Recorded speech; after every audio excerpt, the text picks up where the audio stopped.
بسم اللہ الرحمن الرحیم۔ السلام علیکم۔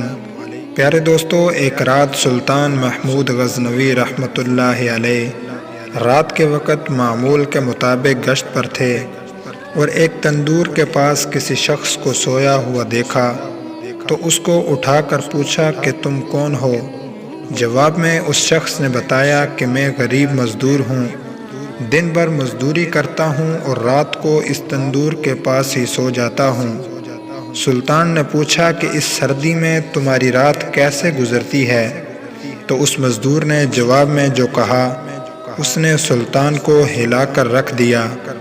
مزدور نے کہا، جناب، آدھی رات آپ کے انداز میں گزرتی ہے اور باقی آدھی رات آپ سے زیادہ اچھے انداز سے گزارتا ہوں۔ سلطان نے پوچھا، وہ کیسے؟ مزدور نے جواب دیا کہ جب تندور گرم رہتا ہے تو میں آپ کے جیسی نیند سے لطف اندوز ہوتا ہوں، اور جب تندور ٹھنڈا ہو جاتا ہے تو اٹھ کے اللہ تعالیٰ کی عبادت شروع کر دیتا ہوں، جو آپ کے مقابلے میں وقت کا بہتر استعمال ہے۔ پیارے دوستو، احادیث مبارکہ، اقوال زریں، سبق آموز قصے، کہانیوں اور اسلامی واقعات کی ویڈیوز دیکھنے کے لیے ہمارا چینل دستور حیات سبسکرائب کر لیں۔ اپنا بہت سا خیال رکھیں۔ السلام علیکم۔